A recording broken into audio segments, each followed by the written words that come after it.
Welcome to Amagentz Podcast, the podcast that brings you thought-provoking discussions and captivating stories from around the world. I'm your host, Captain P, with my fellow co-hosts, Tinas and Joe. On this show, we explore a wide range of topics, from technology and sport to art, culture, and everything in between. Our goal is to inform, entertain, and inspire you, our amazing listeners.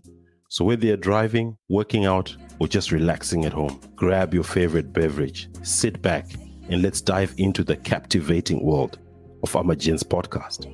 Always make sure to subscribe and review the show on your favorite podcast platform. And don't forget to follow us on social media.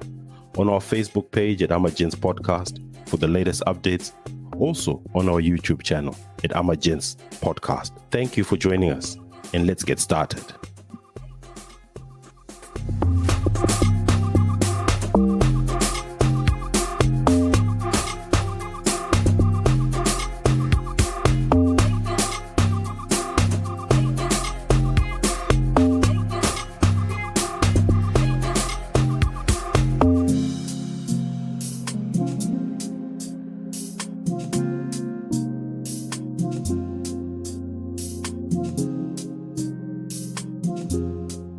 Good day, welcome to another episode of Amagentz Podcast. I want to welcome my lovely co-hosts, Tinas and Joe, to another exciting episode of Amagentz. We've got lots in store today, some funny topics, some very serious, heartfelt topics which we'll discuss about. But hey, how has been your week, gentlemen? Tinas, how's been your week? Joe, how's been your week? Mine has been fantastic. Captain, how are you? I'm good, brother. I'm good. Tinas, how are you? Good, Baba. Great week. Obviously, a lot of nerves going around with the Zimbabwean election, but we've been. I was all right. You look all right. Look at that big smile on your face. You look all right. I think your side won, maybe, because looking at that big smile. Oh, when you talk of football, yeah. Definitely. No, fantastic. So everyone knows how we do it. We start with our weekly Premier League review. We'll talk about a couple of games in the Premier League and review next week. Next week, there's one of the biggest games of the season. Look forward to that. Arsenal, Man United, week 4, match day 4. But we'll talk about match day 4 next week on another episode of Amagentz. So let's start with the results. Tinas is pretty happy there. Chelsea 3-0 against newly promoted Luton. Maybe that's Chelsea's level, hey? Relegation battle area. Listen to this guy. Listen to this guy now. Liverpool did a number on Newcastle. I told you Eddie Howe is going to be shown out. The pressure is going to be on Eddie Howe very soon. 10 men Liverpool. Darwin Nunez a brace. St. James's Park. Man U, we scraped through again. Another victory at Old Trafford. We scraped through. 3-2. Man City, the steam train is just going on and on. Unbeaten. 2-1 at Sheffield. So, gents, you saw your teams. I'll get Joe to talk about Liverpool, his love. I'll get Tinas to talk about Chelsea. Tinas, we'll start with you. Look, man, to be honest, I think out of it all, I think a very, very great performance from Raheem Sterling. I think with Pochettino, he's really coming back to his old self from when he was in Man City. I think he was the star of the show. He managed to get the goals that we needed. And yeah, I mean, three goals in 2 matches now. I think he's really showing the improvement that's needed from that quality of player. And yeah, hopefully going forward, we'll see more of that good stuff. But overall, yeah, great performance. Jackson, again, playing very good football. So let's see how the team goes. We don't want to, preempt a lot of what we're expecting, but Luton Town. All right, let's not blow it out. Yeah. No, but Luton is playing good football, though. That should be said. They are playing good football. No, it was a good result for Chelsea. Pochettino, I think, needed the win. Third game in, match day 3. So it's a good win for Chelsea. Joe, how did you see Liverpool play? Liverpool was not playing very well this time. They were under the pump with Newcastle. And even the goals, we won, but it was opportunistic goals that we got because the possession was in favor of Newcastle, and we were scraping to actually get those goals. And I think, you revert back to us to our preview of the Premier League. I spoke about Eddie Howe. Yeah. 2 games now against the big boys. He's been showed out. Liverpool were man down, and they still won at St. James's Park. So it's something about Eddie Howe. I don't think, he will last in this role. It's obviously, as I said at the start, you didn't wish that on any man. But in terms of the expectations and the money which is being poured into Newcastle, I don't think he's the man for the job. Liverpool should have been taken apart if it was another team. I expected like a 4-0.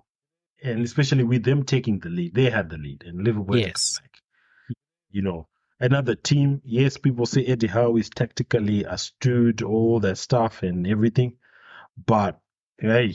I think his team is still playing counter-attacking, Liverpool just set back. And congrats to Darwin Núñez. All right, I'll move to my team now, Man United. It was another shit performance. Let me tell you about the that. excitement. It was another shit performance. Again, issues in the midfield. Look, third game in, we won't be hysterical like the Arsenal supporters who drew 2-2 with Fulham. But, hey, going 2 goals down in 4 minutes. Again, we had to come back. So, look, this team, it's decent at home. It's strong at home. But, hey, the performance was pathetic. Tried to watch the game. I just knocked out on the couch. Maybe it was a few glasses of whiskey. I don't know. But hey, it was a terrible performance. Again, we had to survive on, 1-man, 2-man show. But yeah, we'll see how the season pans out. If it continues like this, again, Eddie Howe, Ten Hag will be on the hot seat. There's a lot of pressure. There's a couple of good coaches out there. You've got that Brighton coach. Again, he may be lost against West Ham, but he's a young, vibrant coach. So there's a lot of pressure out there for some of these coaches. So it's going to be an interesting season. So what are your thoughts about Man City, gents? Is the league done and dusted? 3 games, 3 wins? I think they're still going strong, and there are indications that they might be untouchable this season if they continue at this pace. And they're not even their best player. One of their best players, Kevin De Bruyne, is injured for 4 months. 4 months, yeah. Yeah. Look, man, I think Pep has put in the work. He's solidified his squad. They lost a few players, obviously, to transfers and what have you. Well, they didn't lose. They actually sent them out. But look, the squad itself is looking good. They're still intact. They still have the confidence, taken from last season, obviously, the winning that championship. So, look, they seem to be the team to beat this season. Definitely. They seem to be the team to beat. But yeah, we always say football is round. It goes in any direction. So let's wait and see how things happen.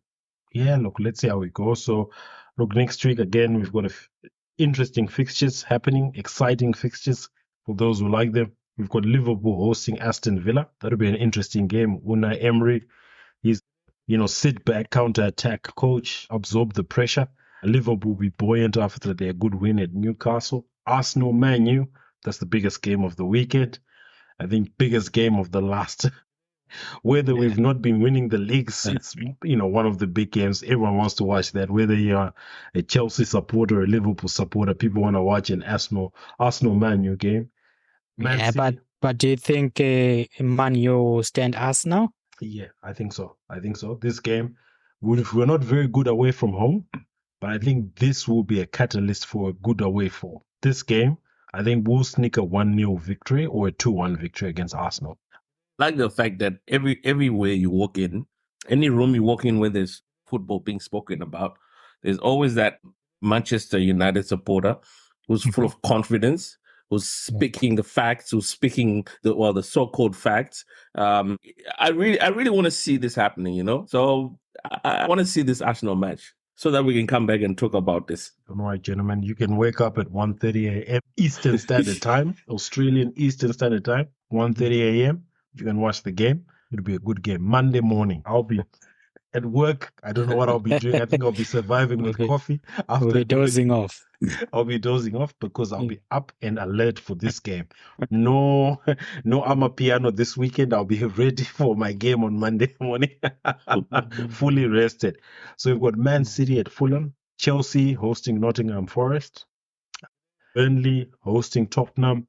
So there's a few good, interesting games. So those people want to bet, go on your betting sites, visit them, throw a punt on anything. Throw a punt on Fulham winning at Etihad. That might be a good win for you on the weekend, and you enjoy yourself. So that's the Premier League roundup. I know some people are itching to talk about a fun topic at the moment. Wait. Before you move on, sorry. Before you move on, I just noticed something as I was just going through the social media.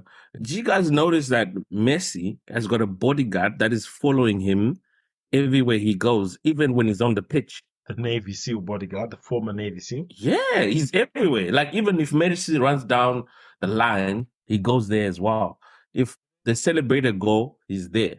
It's crazy, but yeah, it's crazy. Like, everywhere he goes, that guy, as soon as he gets off the bus, he's with him.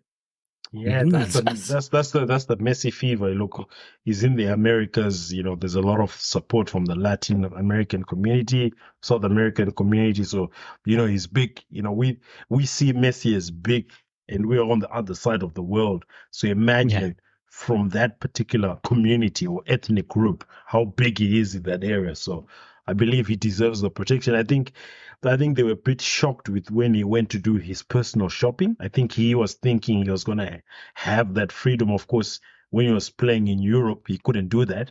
I think in America, it's 10 times that what he used to get in Europe. So that's my opinion. My fanaticism, very big in the States. Yeah. So I saw that. I saw that on Twitter. I was like, is this a meme? Is this a joke? And I thought it was crazy.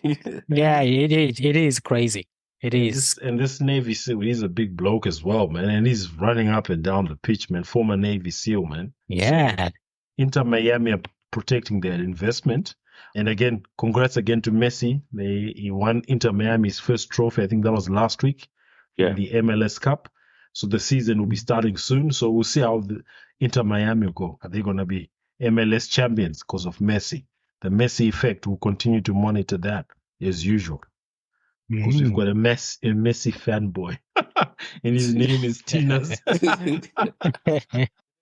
Look, man, I feel like he's really made a dent, a change in that team. And I think when he joined the team, they were like second from last or something like that. And then as soon as he came in, they now they seem like they're contenders. So it's good to see a player of that stature coming in and change things as we expect him to do. He's doing his job. So yeah, kudos to him. Fantastic. Yeah. Fantastic. No, thank you, gents. Always good talking about sports.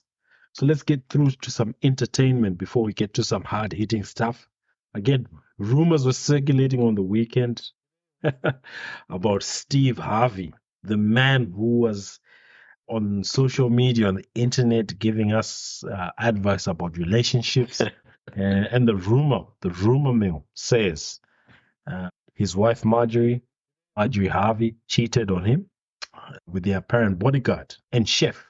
This was what's circulating on social media, and they've rebuffed this based on an article on news.com.au, which talks about the comedian hits back at wild cheating claims, and on Yahoo, both Steve Harvey and the wife deny internet rumors that she had an affair with the bodyguard and apparent chef. Gentlemen, what do you say about this topic? Is this people just want to create a bit of noise? Is this some PR stunt from Steve Harvey and his group, or Marjorie Harvey and her group? Is this something to put, there's a lot of factors which may be in play here. Or it may be true, Steve Harvey, watching on some of his YouTube stories, says, I wake up at 4 a.m. and I leave to go and do my radio show. After my radio show, I go and do some of the Family Feud TV shows. So it's not back till 10 o'clock. So who knows? Between 4 a.m. and 10 o'clock at night. Yeah, there's enough time. I open the floor to you, gents. Oh man, I think it's image management from the Harveys because, from my perspective, a wise man that I was speaking with pre-production was saying that there's no smoke without fire. So these rumors, I think they're trying to dump it down, but with the nature of our women, it's possible. It's possible. It could have happened, but now my question is, can you elaborate a bit more about the nature part of the women? What do you mean? The nature part of it is they've got an primitive monkey branching, which is inherent in them. As in what? Those are big terms. Can we simplify it? So, monkey branching is they are always looking for something better. So, in a hypergamous way, meaning that if it is the bodyguard, maybe he is, like I usually want to say, he's well endowed and he is more capable than Harvey. So, you can't pass it, That woman is a cougar, man. Yeah. She's a cougar. She looks good. She's in in the later part of her years, she's looking good. Obviously, because of the husband's money, he's sitting on $400 million. She can easily get 200 of that 400. So, obviously, these women have nothing better to do besides shopping, whatever. So my feeling is, once in a while, because you feel good, you feel like you're on top of the world, you have everything that you have. If something is lacking, you're bound to go out there and get it. And I think maybe there could have been something that was lacking in their relationship that she obviously wanted to get she went to get from somewhere else. Like Joe said, look, I think it is just damage control, trying to deny all those things. And I won't be surprised if in a few months or, maybe in a year or so, they actually conclude a divorce. It's actually, they might mend the relationship and then maybe go back to what they had. But then I feel it's true. And they're just doing damage control at this point. Yeah. To add on, there's a lot at stake here because his show is dependent on how he is handling his own affairs. Yeah, his image basically can easily be destroyed, and it does a dent to him earning more money or even just getting more shows. So I think that's one of the first things they put to mind and say, listen, you're hurting the money here, so you need to just take it easy. And then but again, our thoughts, because there's not a lot of information that has come out regarding this. My perspective is this notion of someone being 100% faithful. Let's digress a little bit. I see Joe scratching his head. This notion of the belief that someone can be 100% faithful, because look, unfortunately, for Steve Harvey, we've got the evidence. It's not something which we are talking third hand or Chinese whispers. We've seen some of his videos. It was Marjorie this, Marjorie that, Marjorie this, Marjorie that, Marjorie this, Marjorie that. And if these rumors are apparently true, if they are true, because there were rumors which are circulating, and they've had to come out and put in a statement, come and spoken about it. So, as the wise man said in the pre-production meeting, there's no smoke without fire. But the question is, in any relationship, whether you're a man or a woman, why would someone have the perception of 100% trust in someone they're saying they're married to or they're in a relationship to? Because someone's feelings and emotions, they change constantly as they come. And as the day comes, as men, yes, it takes a bit of time. Men feelings are a process, but for women, it's a day-to-day thing. One day they're feeling something, the next day I'm feeling this, the next day I'm feeling this, the next day I'm feeling that. So why would yourself as a man put yourself out there to become a pioneer of good relationships, a pioneer of a good marriage, like what Steve Harvey was doing? Why would you put yourself out there at the forefront? It's a niche market, man. That's what it's money. It's a niche market. He's found where he's comfortable speaking on, and he's taken it. We could argue anything else, but that's the reality of things. He settled in where he thought this is what I can speak on, And then Yeah. obviously he clearly maybe coming from, because he's had how many, I think Marjorie is his third wife, I think. Yeah. So he's clearly had issues with his marriage life, or his love life, or what have you. But he thought maybe this is the place where I can, just speak about. And unfortunately, if it's true that Marjorie did, sleep with the bodyguard, then it's unfortunate for him. He's looking at losing the bodyguard is the chef. And the chef too. Marjorie, do you want to taste some of this honey? That dude probably did some shrimp item, made it tasted, bro. Made it tasted. Boys, what you are saying, it's something that can be going through someone's head. Let's say just, for the discussion's sake. Yeah. It's a reality. It happened. What could be going through Steve's head right now? Is he imagining how she was performing during the act, or is the chef better than the guard, or is the guard better than them all? I think that's it drives someone crazy. That's one of the worst things to think about. If it But happens, you can't help it. With anything, yes. You can't help it. Performance. What is the size like? Was she?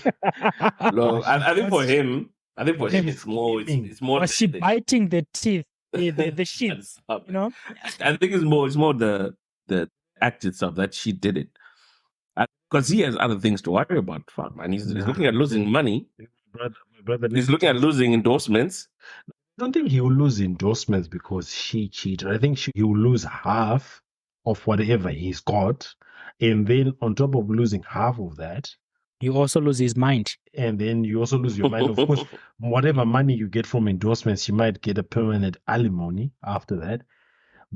Damn. This discussion can lead us to many ways. This about a prenup and postnup. Yeah. That's a discussion for another day.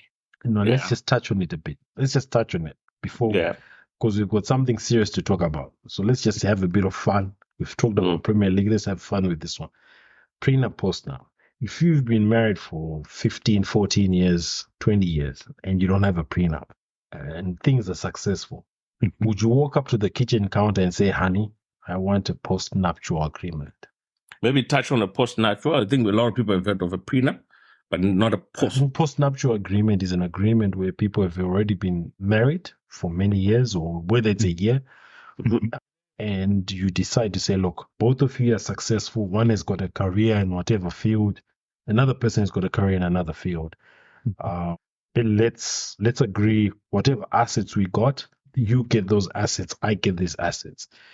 Is it something where someone will say, you don't trust me? Or are we protecting each other in the event that something happens?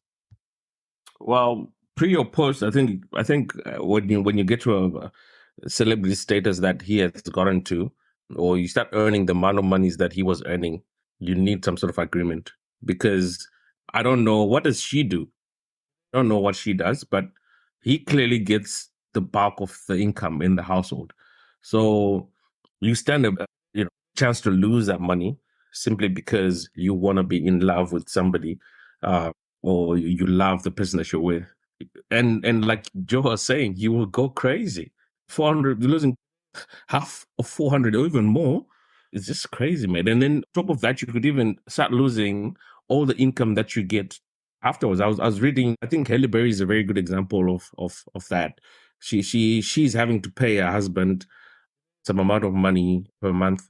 And then whenever she earns a certain income that's over, I think 2 million, she pays him like 4.5% of that value. That's crazy. Every time you earn something, you have to give somebody simply because you chose to be in love with them. It's crazy. So it's not even about celebrity status. Even your hard work as an individual, whether you're earning 50,000 a year, 100,000 a year, I believe a nuptial agreement, whether it's prenup or postnup, it's something. I think a sales point, you can talk if you're fortunate enough, your partner has got their own career, whether it's male or female partner, is to say, look, hey, I want the best for your future. You've got your career in X industry, Y industry. I've got my future in Y industry, X industry. Let's have this agreement. The family home, for example, is what we sell and we divide. XY car, we sell, we divide. I've bought, my Ram Ute. It's my Ram Ute. Bro, she wants that half of that, bro.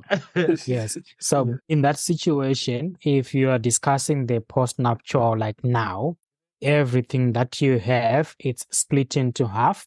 And then anything after that agreement is what will be within that agreement. Anything before the agreement is 50-50. But it's negotiable if the other party agrees. Yeah. To say everything which we've done from the start up to now, you take this, you take that, you take this, the kids get this, the kids get that. I think it's a discussion which people really need to have. Yeah. In their modern world, look, the world is different. There's DMs, there's Snapchats, there's WhatsApp. Husbands or wives could track because someone was supposed to send a letter or call on a landline. You know what I mean? Now with the advent of technology, you don't know who's in your partner's DM. Especially your platforms like Snapchat, everything disappears after reading. You don't know who's in your partner's Snapchat. You don't know who's in your partner's Twitter. So you're not going to go through and say, right, today I'm having a session. I'm going through all the TikToks. I'm going through all the Instagram DMs. I'm going through all the WhatsApp messengers. I'm going through all the Facebook Messenger. I'm going through all the emails. You see what I'm talking about? Text messages. Yes. So, look, no disrespect to Steve. He is a busy man, and he can't follow up on all those things. So, it's something which I believe is good, whether you haven't done it before the wedding, before the signing of the marriage certificates. I don't think he had. So it's something which people need to look at. Prenup, postnup. People, disparage it to say, oh, you're already predicting that your marriage is going to end badly. But man, you've woken up at 4 a.m. She or he hears that alarm ringing. And you're struggling to get out of bed because you've gone for a bender the night before, but you have to wake up on Monday morning because you've got to be on the grind. You know what I mean? You finished at 10 o'clock at night, like what we do at Amagentz Podcast here. So, it's a discussion. I think what Joe said, it's really a bigger discussion for another day. So, look, as I said, we're just following the discussions on social media, the current affairs. Steve Harvey, it's alleged that the partner cheated. They've come out with a statement that it's all fake news. Joe and Tina's have commented on their opinion. But hey, I think the best part of the comment was just the imagination. What was she doing with that chef? What was she doing with that bodyguard? That just kills you before you get to the $200 million loss you might have in a divorce. And that's the worst part of the divorce. Even if no fault, it's called a no-fault divorce. Doesn't matter who's at fault. You still get half of the assets. Wow. Yeah. For his sake, I hope he has something in place because you just go crazy. You're losing twice. Your wife's just been banged and you're losing the money. And who knows what else you stand a chance to win. Probably your favorite house. It's quite sad. Unfortunately, it's the reality of life. It happens to the best of us. And it is what it is. Fantastic discussion, man. Look, we started about it as a joke and segue to a few things, prenups, postnups. Always a pleasure to have these discussions with these three gents. All right, gents, let's get into the nitty gritties. All right, I'll bring Joe's favorite man, Thomas Sankara. Thomas Sankara says we must choose either champagne for a few or safe drinking water for all, right? Sun Shu from China says an evil man will burn his own nation to the ground to rule over the ashes, right? These are just metaphors or statements which have come out from great men, wise statements. It's not alluding to any particular individual. But as we segue into the discussion of the Zimbabwean election, a lot of people had their hopes. A lot of people messaged us. Some reposted our tweets on Twitter. Some contacted us through some of our mailing platforms. And their disappointment in the election results, some were jubilant. We accept all feedback.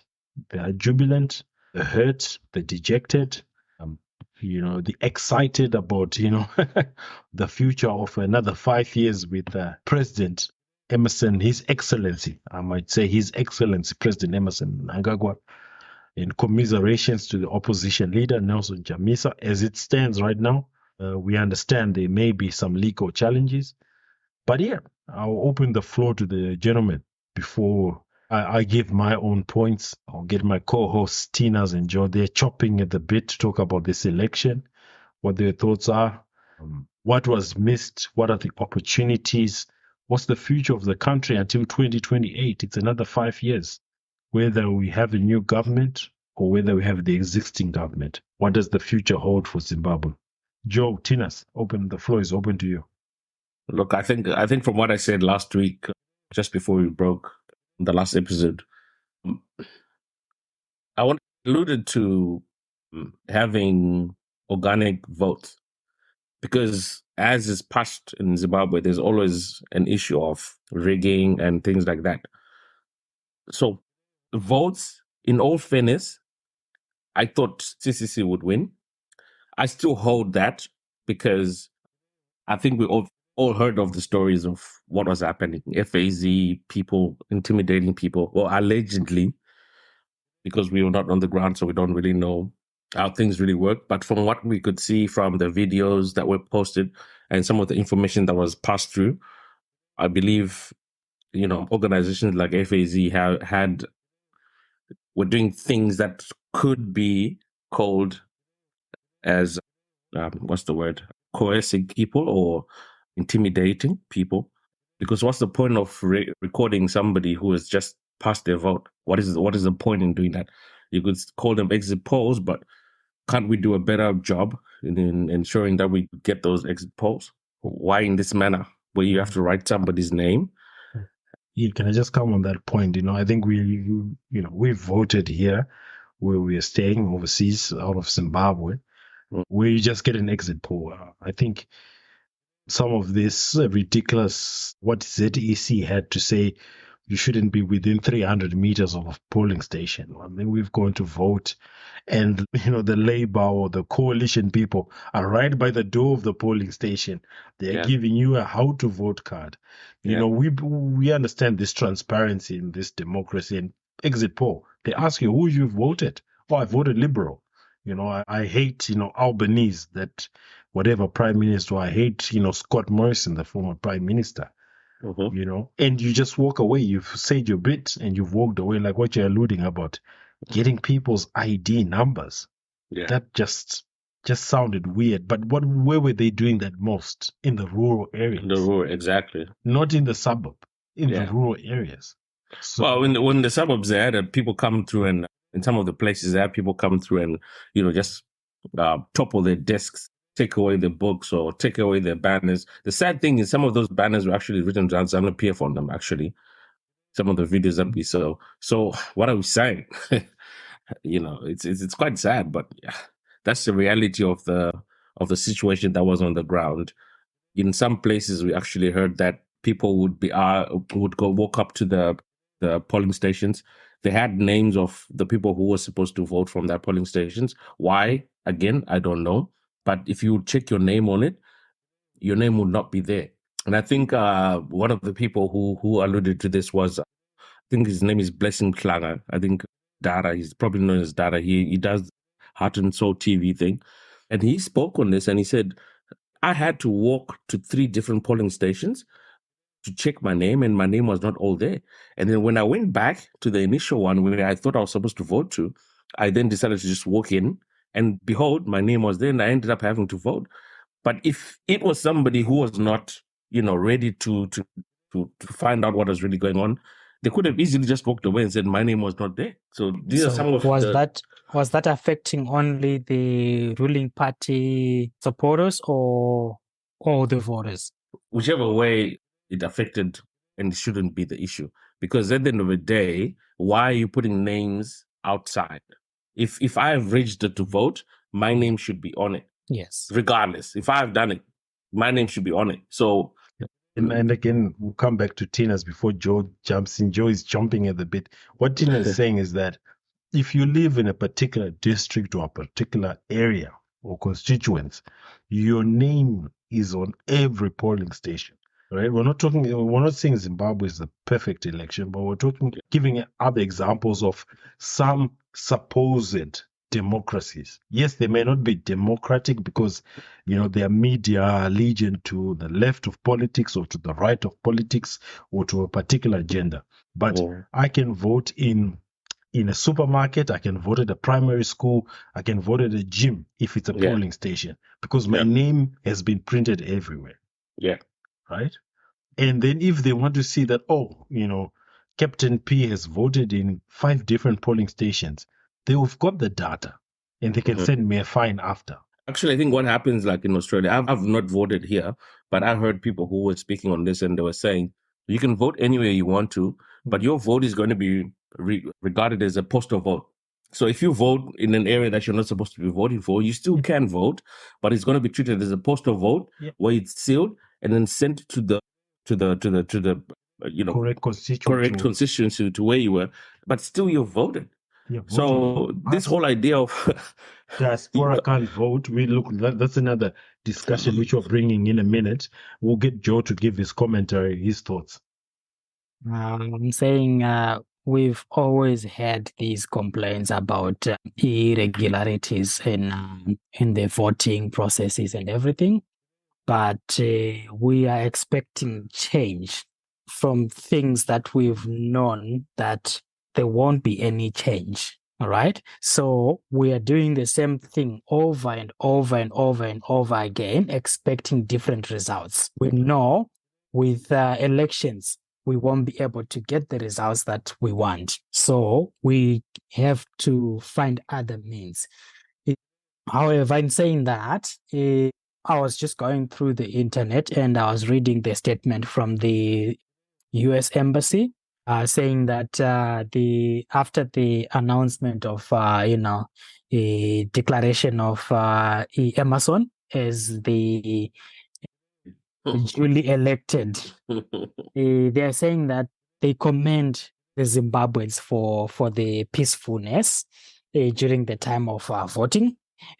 However, there are some reports from SADC and other mission observers citing problems with transparency, independence, fairness, and credibility with the electoral process.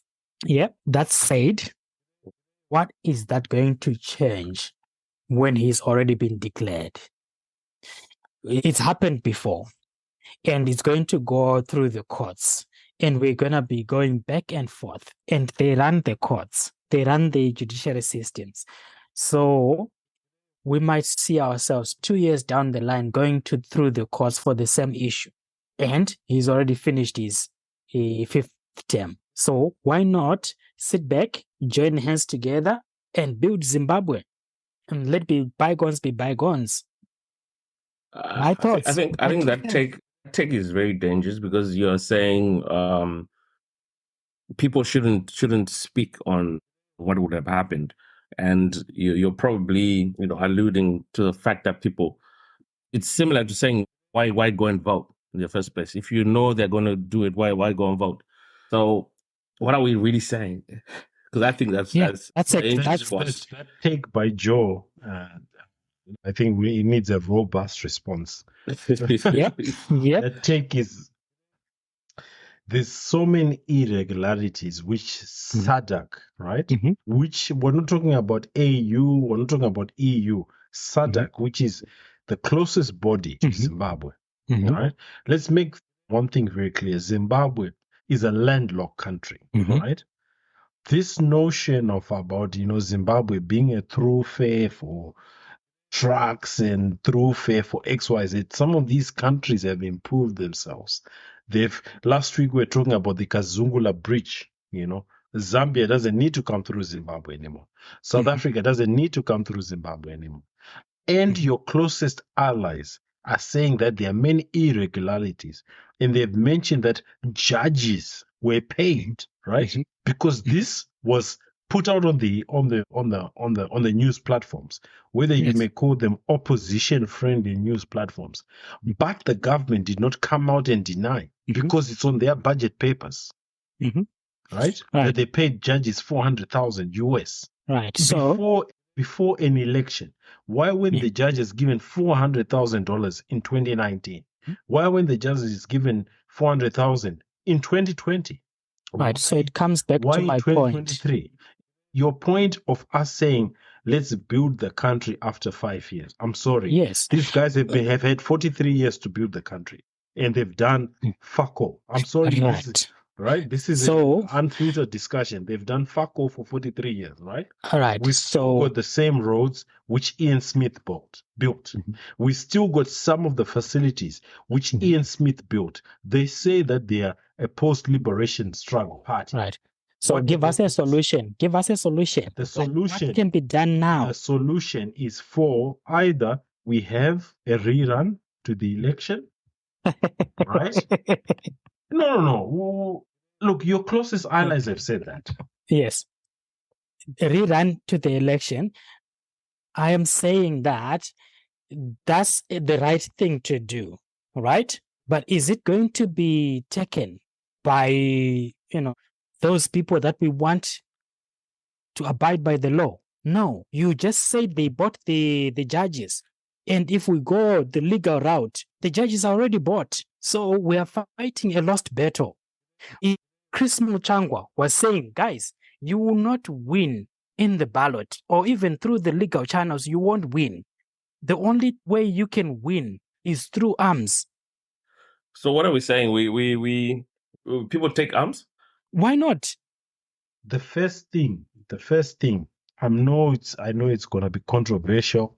I know people are not going to be happy. The first thing is the people in diaspora, just close your wallets, right? Don't close your wallet for your parents. Don't close your wallet for your grandparents, right? But if you're able-bodied, if you're between the age of 18 to 60, and you can go to work, you can do what you have to do, don't call someone who's in the diaspora and asking for money. Okay, sanctions, yeah?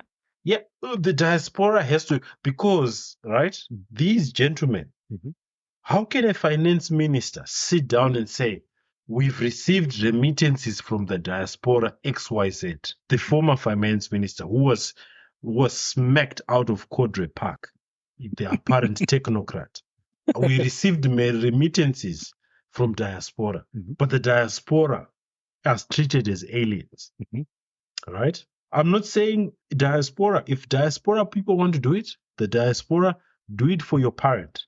Do it for your grandmother. Do it for your grandfather who raised you. Don't do it for someone who's waking up and if they can't fight for their own freedom from this current regime, they shouldn't text you on WhatsApp and say, send me $100. I want money for a drink. Things are hard for me. Go and do something. Because all of us here in the diaspora, we are waking up at whatever time of the hour and they laugh at us, they mock us. You guys are wiping bums. You guys are doing this. Yeah, they're telling the truth. It's okay. Yes. I'm wiping bums, but my life is better. Look at me right now. Yeah. I've got the Wi-Fi. No. Let me, Joe, before you respond. I'm not. I've got Wi-Fi right now. You see, you can hear that glass. I'm enjoying my glass. It's okay, right? But what about you who's in there? If you are able-bodied between 18 and 60, you don't text people. Fight for your liberation. Fight for your emancipation because everyone else has done that and they're working hard for themselves. That's the first step.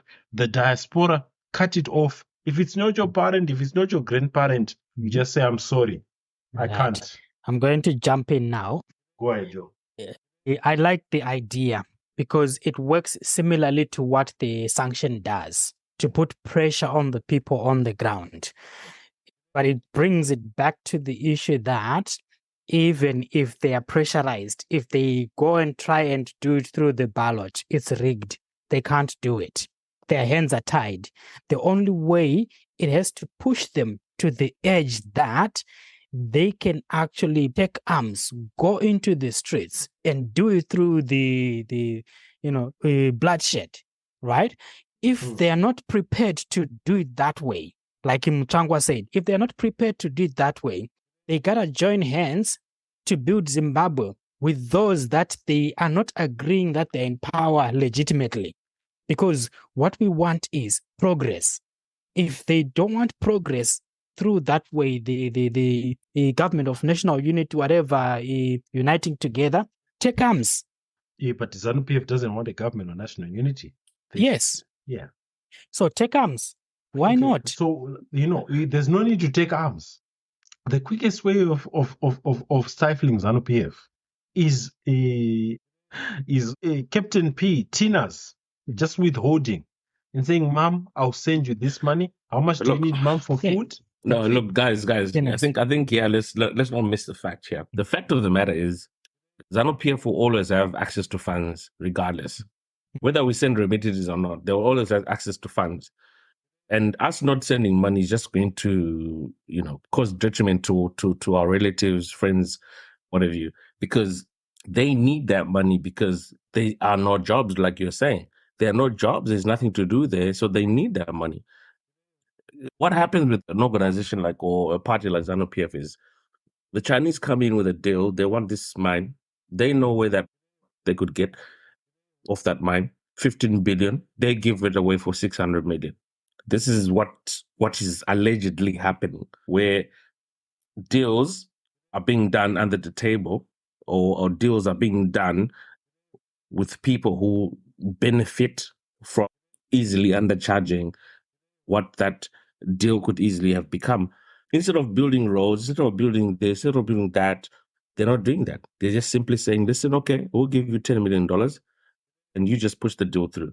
So I think this is where it hurts the most for people on the ground, where even if they try to vote for people they want in power, they're still that election is still allegedly being stolen from them. And then after that election is stolen from them, even for the people that have voted for the people to stay in power, they still don't get anything. Yes. And they turn around, they're being given $5, $10 to go and cause mayhem. Chicken in. Yeah, it's really, really, really sad. We'll come back to the election results, right?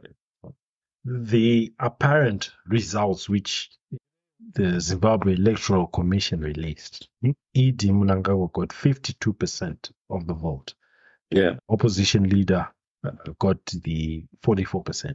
Yeah.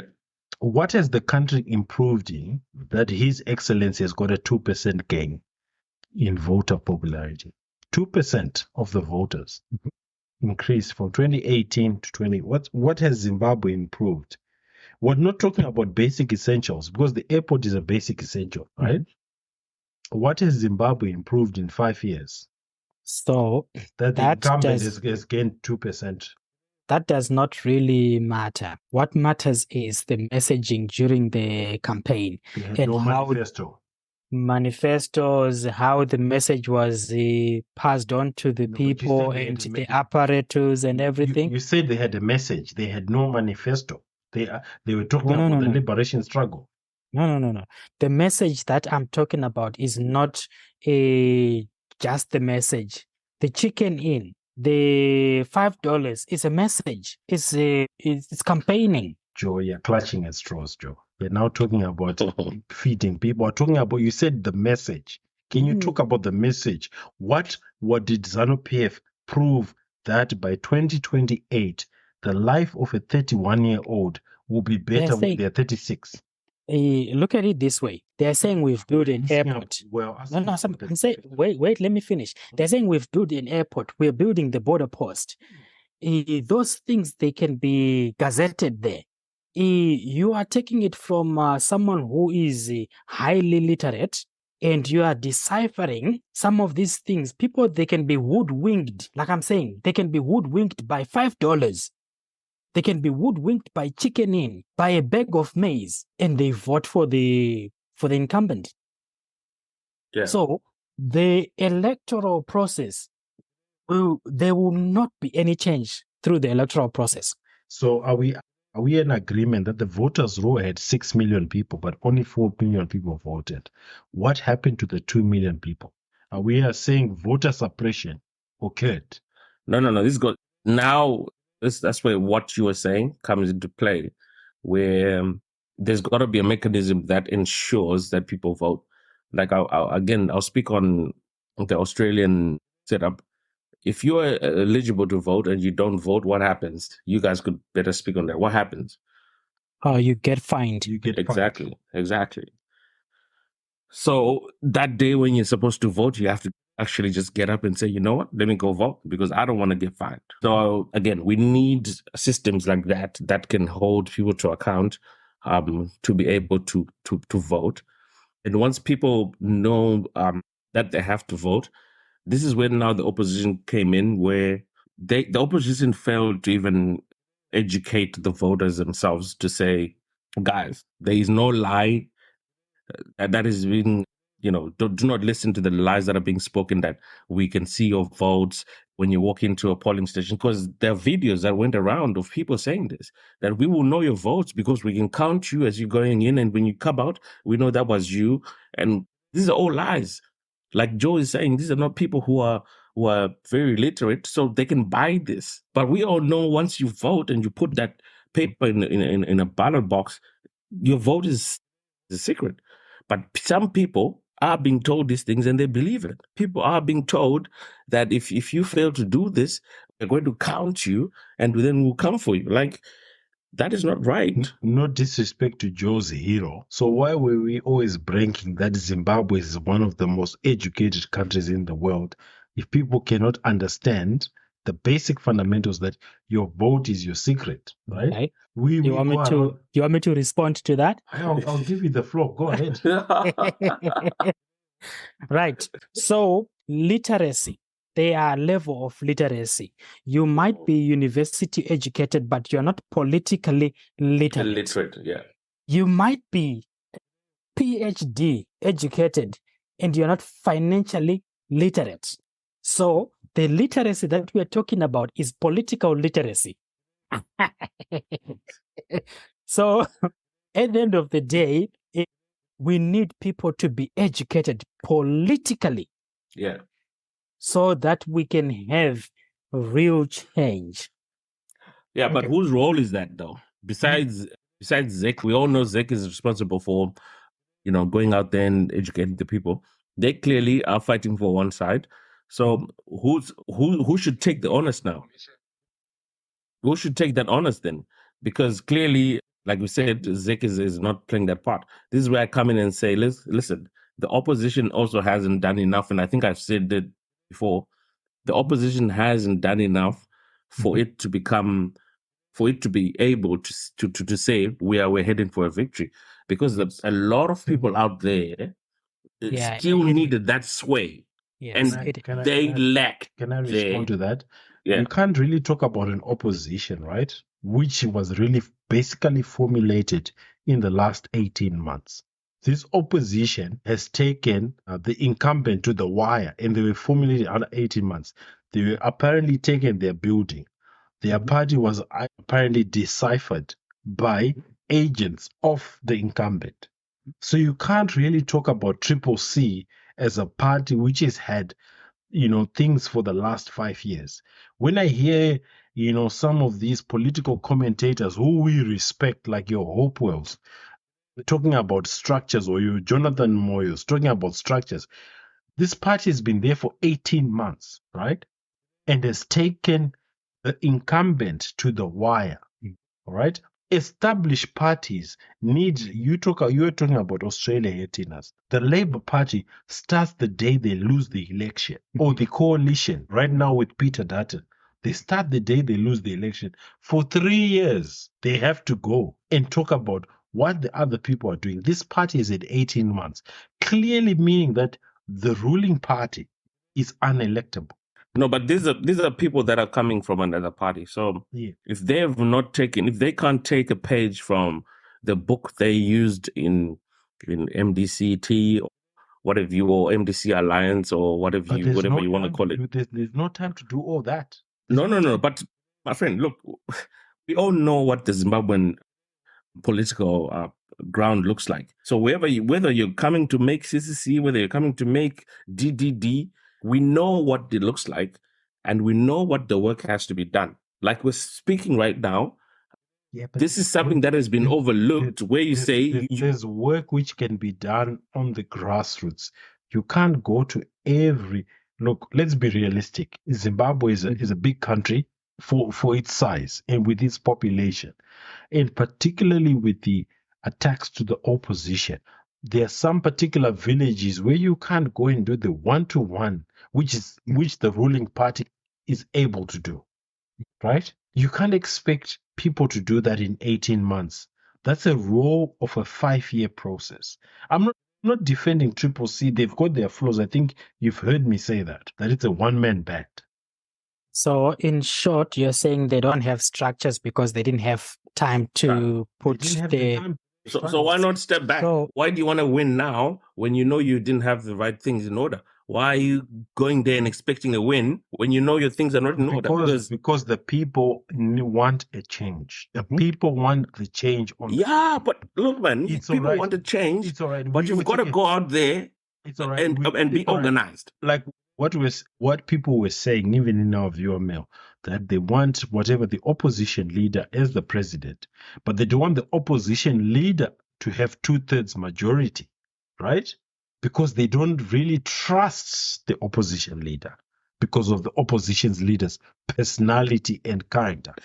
But however, no. You can never be handed a presidential election on a silver platter. That's not going to happen. Okay. Because, and I'll keep alluding to this, the CCC had an initial push of the what you call the momentum that they had from before. People who want them. Yeah, that could give them 45, 48%. But what I was saying is, true work that should have been done on the ground is the percentage that they lagged in, because they had people that just needed the sway. There are a lot of people in urban areas who voted for ZANU-PF, where they had strongholds. They just needed that sway. Then I'll rebuff you on that one. Where His Excellency Edie Mnangagwa had his poster boy, the technocrat, who came from overseas, the finance minister. He had 6,000 votes in Quadro Park. His Excellency had 3,000 votes. All right. If his MP can get 6,000, right, and he gets 3,000, meaning that the president is unelectable. The people didn't want the president. The issue of Zimbabwean politics, they see the leader of African politics. They see the face of the person who's on the, what's the English word of a Zambia or whatever, or T-shirt or whatever. So they look, man, if we're going to come here and argue on these facts, then you know what we're just basically saying is maybe CCC should not have been looking for a presidential victory. They should have been looking for memberships in the House of Representatives. The more they get, the more power they get. If they knew for sure that they're never going to get that opportunity to have their president in place, then maybe they should have been focusing on members of parliament and winning that. You understand that Emerson, His Excellency Emerson Mnangagwa, has not had a primary in ZANU-PF. Do you know that? Yeah. You know that? Yeah. So clearly meaning that his people in his own party didn't want him. If they could vote for his star boy, I'm just giving you one example. I can bring you other examples of other constituencies. His star boy got 6,000 and he got 3,000. Meaning people in his own party didn't want him. So if 50% of people in his own party using his star boy's example didn't want him. No. We don't have a... No. Giving you a probability. You can't say don't bring that probability. Bring the probability, right? The extra 3,000 could be the CCC people voting 50. Come on. Yeah. In that region, Matjebele region, the Triple C 112-0. Yeah. Right? 50% of his party using that probability didn't want him. And you bring the 40% from Triple C. Who's your incumbent president? No, Joe, you appear to be the smart one. You wanted to disagree with that probability. Saying no. I wanted to see if you finished because I didn't want to cut you off. No, it's all right. There's no need to be a gentleman here. It's a discussion. You can just come in. So I'm saying you're putting probabilities. Oh. It could be that the 3,000 that voted for the incumbent were the ZANU-PF supporters. The extra 3,000 that voted for the member were some of the people who were on the fence. They voted for him because they liked him, even if they are not ZANU-PF supporters. That is a probability as well. So at the end of the day, there are so many moving parts, and collectively, all the numbers, including the Uzumba Maramba Pfungwe numbers, those numbers collectively, they make the president win.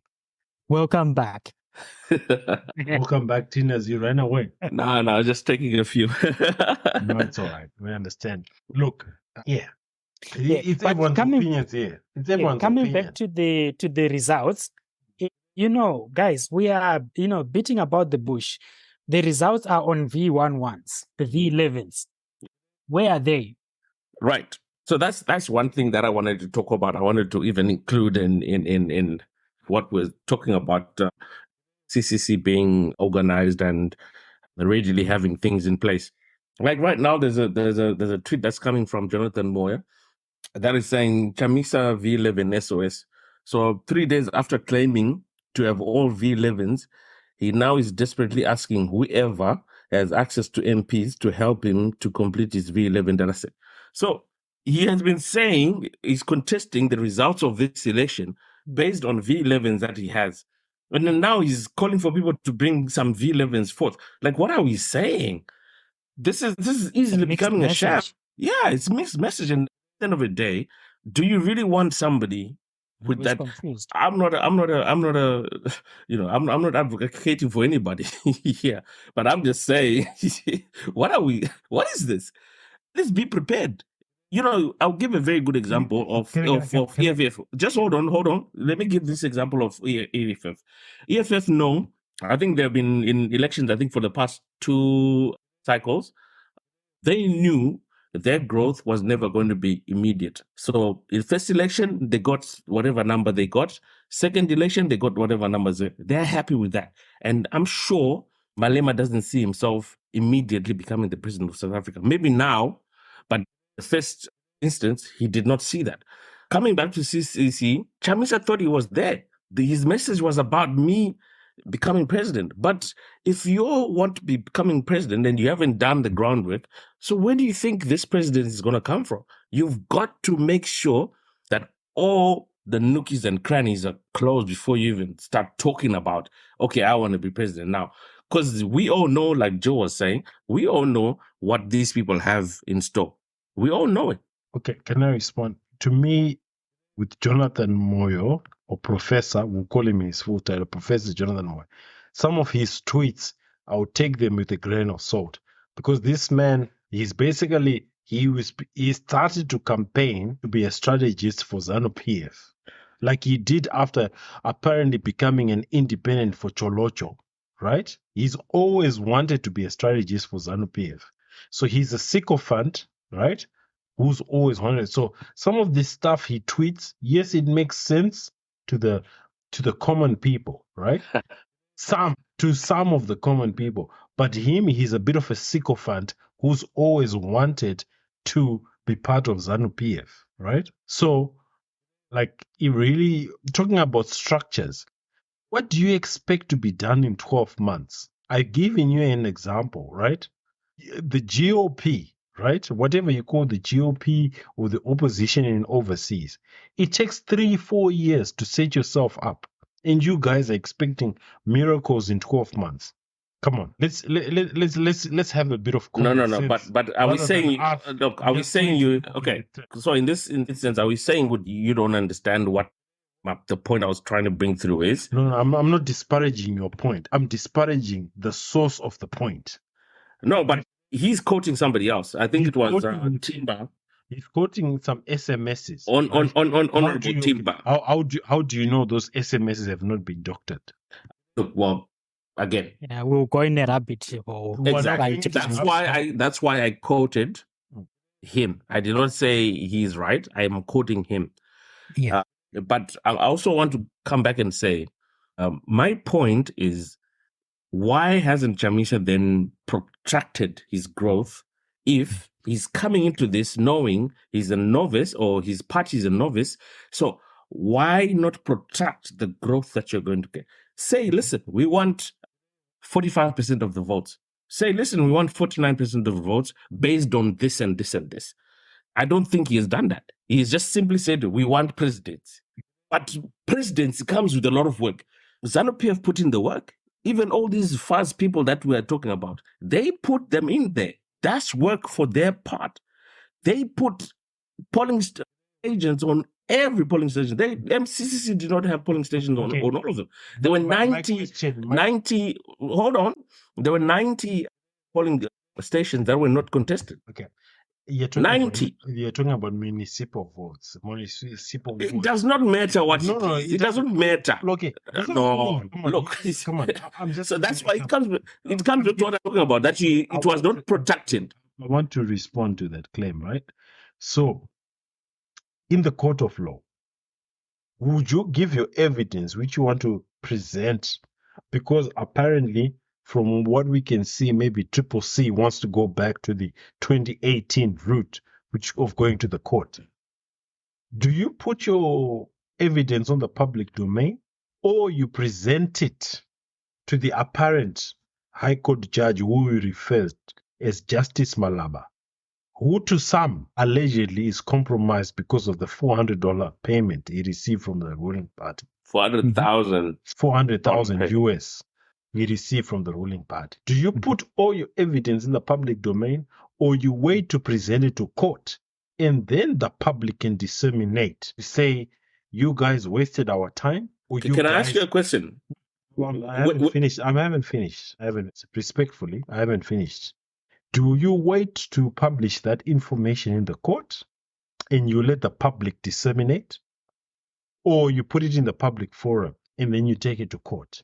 Are you trying to win the court of public opinion, or you're trying to win the court of the legal argument? And then in the legal argument, you win the court of public opinion.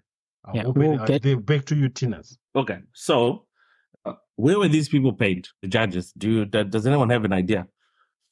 Was it early this year or late last year? It was in the beginning of the year, I believe. So early last year. So if you are CCC, why do you have a strategy to gather evidence to then take it to a court with a judge who you know has already been paid? That's lunacy. That's lunacy.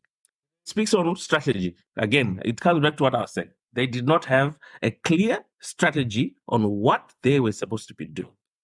Because clearly, if you know that this judge has already been paid, the work that you're supposed to be doing is to ensure that everybody, especially if it's going to be rural areas, knows how to vote and knows that no amount of intimidation can stop them from voting for the party that they want. This is voter education that should have been taken by the party itself to the people, not wait for ZEC to do that, because ZEC, we know, is playing for the other team.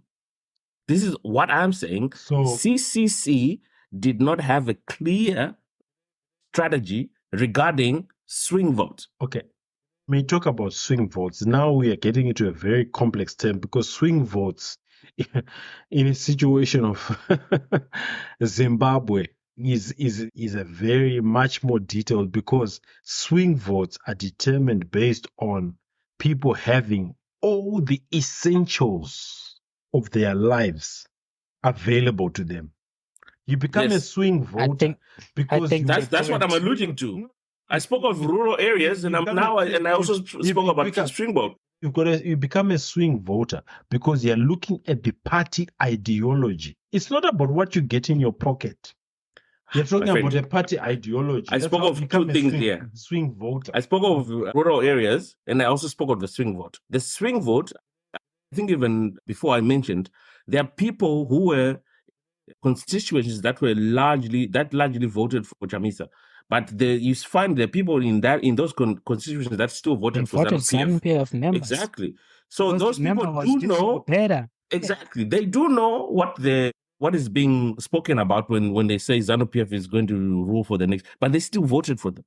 So those are the people that I'm saying there should have been strategy for those people, and there should have been strategy for the rural areas where I spoke of them having to take voter voter education too. Yeah. All right. Coming back to your question, Leslie, about presenting evidence to the public before the courts. I would say that getting the evidence to the court, they're going to delay the process, and it's going to be years before the whole thing is processed.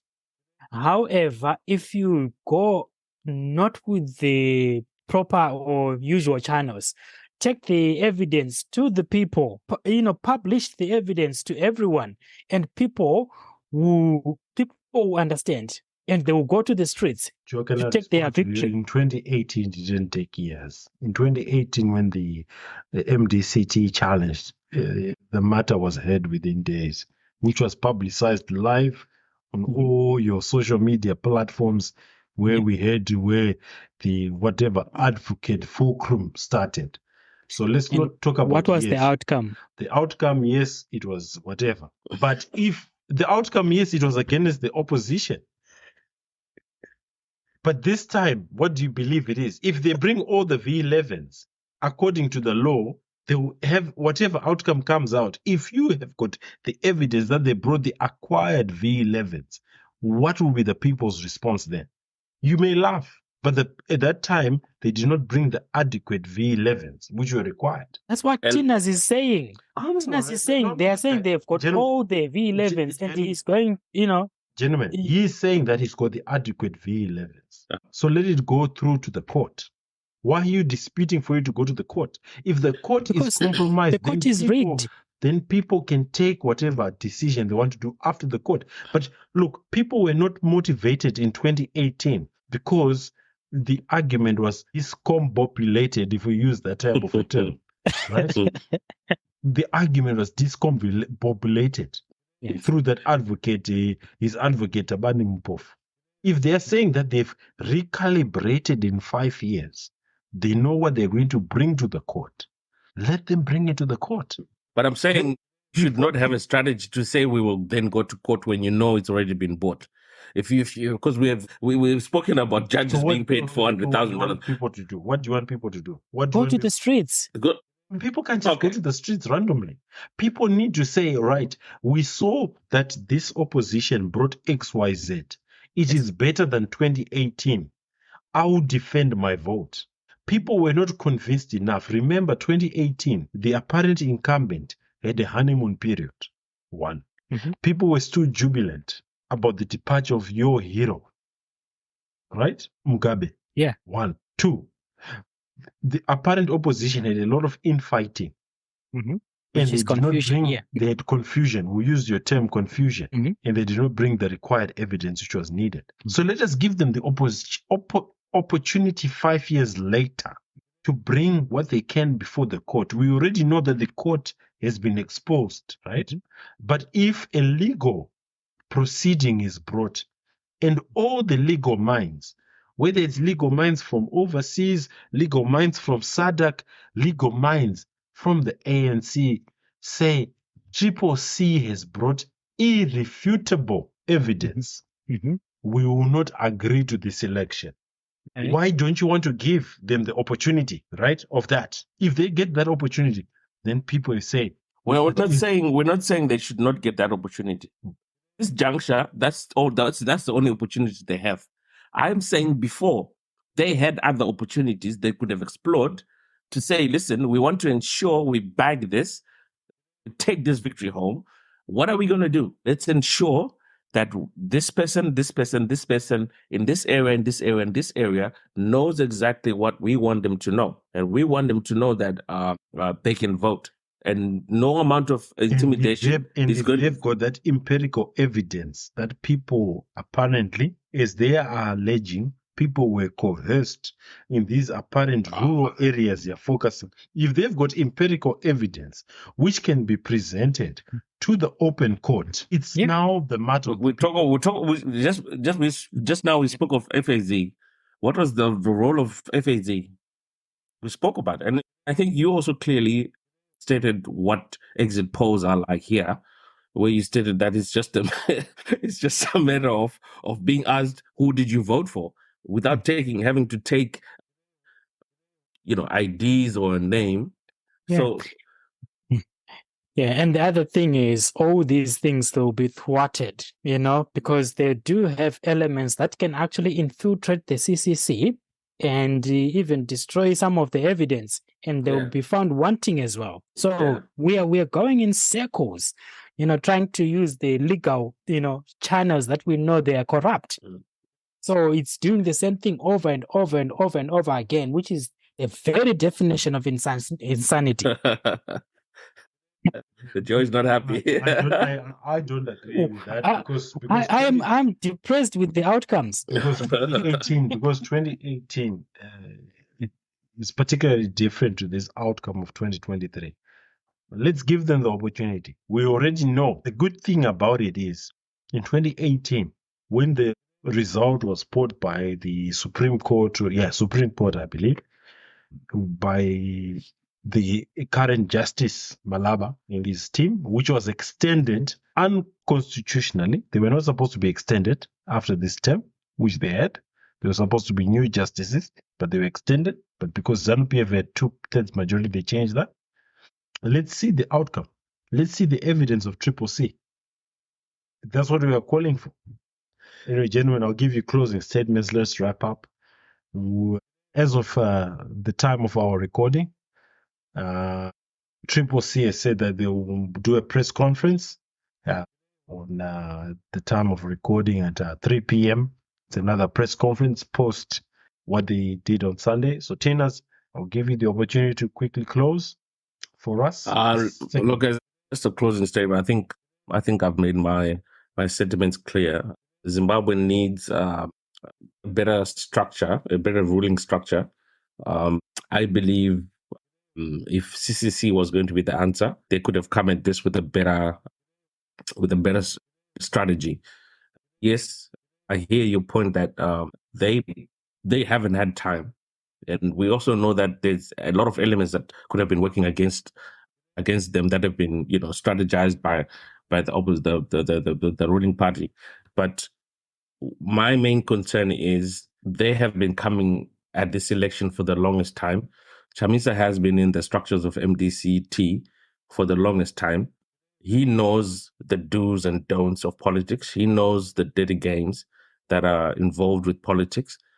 So he has a wealth of experience regarding the sort of dirty tricks that ZANU-PF can employ. For him to walk into an election with a new outfit and still not have a proper structure of how they would want to go through with such an election, for me, I think is ill-advised. For me, it was just expecting much because of the popularity. This is not a popularity contest. People could be happy, go on the street and do whatever, but you've got to ensure that you get those votes that ensure that you become the next president of the republic. Like I said, simple things, just voter education, just you having proper structures. Why would you have that many amount of seats? It doesn't matter at which level. If you're going to sit down for a university, or maybe let me just say A-level exam paper, but you're coming from O-level without having prepared for something, then it's your fault if you fail, because you're clearly not ready to sit down for an A-level examination. So if he didn't have enough people for him to stage an overwhelming victory over ZANU-PF, that's on him. And it's ill-advised for him to think he can take over simply because he's popular in some areas. It's ill-advised. So I would have just said to him, listen, back to the drawing board, sit down, look at even the smallest of things that need to be done and make sure that those things are done. And then and only then can we say you deserve victory. In this sitting, I think for him, they should have expected a certain percentage of the vote, but not an overwhelming victory of the vote. Because even if you look at the map that has been put out, I think it was on a guy called Freeman Chari's, there was an overwhelming victory. If without us speaking about, rigging or anything of that sort, I think there were yellow spaces and there were green spaces that were doing for ZANU-PF and yellow spaces for CCC. It's mostly Matabelele that voted for CCC. Yeah, but do you remember that those are areas with larger populations in terms of a spectrum of Zimbabwe? If you look in the middle, in terms of numbers, where Triple C has won is the largest populous areas of Zimbabwe. I agree, but I'm just speaking this to refer to which part of the country has voted for him. He's still not as popular as we would want him to think, or as you would want people to think that he is, because he lost. My statement. Joe, we'll leave it up to you. Let's wrap up. Last 2 minutes. Yeah, that's a shame what's been happening over there, but there isn't much that we can do. The outcome has already been announced, and we're now just chasing our tails, from my perspective, until the next run. So we better make a solid decision whether we go to the streets or we accept whatever we are not accepting for the next 5 years. Fantastic. Thank you so much, gentlemen. We appreciate that. We didn't hear your closing statements, mate. He doesn't want to we need to step on toes. No. We need to hear this. My closing statement is, let's see how it plays out. Let's give Triple C the opportunity. Let's see what they present to the people. And let's see what decision the courts do. Let's go through all the processes of the election, the courts. After that, people can make their own decision, whether it's Joe's decision of going to the streets or it's Tina's of saying, yep, you've won your 73 seats in parliament, recalibrate for the next 5 years, take your 73 to 141, which is the 2/3 majority. Yep. So let's let the whole process play out, rather than us jumping the gun to say, let's go to Tina's option, let's go to Joe's option. Let's go step by step, and then the people, the citizens, make a decision. As for now, as per the results announced by the Zimbabwean Electoral Commission, we say congratulations to His Excellency President Emmerson Mnangagwa for his re-election. We wait to hear what the opposition says. If they challenge it in court, we have to wait for the inauguration. So we'll keep you updated on Amagentz Podcast. It's been a very intense discussion. We started with some laughs. Premier League, all our teams were happy. We had a bit of a emotional discussion as men about, infidelity. It was a bit emotional. And then we moved on to the Zimbabwean election. So again, watch this space. Follow us on Twitter. Follow us on Facebook. Follow us on Instagram, Amagentz Podcast. Again, follow us on www.amagentzpodcast.com. If you want to listen to our podcast on the audio version on YouTube at Amagentz Podcast. I want to thank the amazing Tinas and the amazing Joe, my beautiful co-hosts. It's been another amazing discussion. And then we'll have an awesome weekend. We'll come back to you for another week of Amagentz Podcast. Thank you.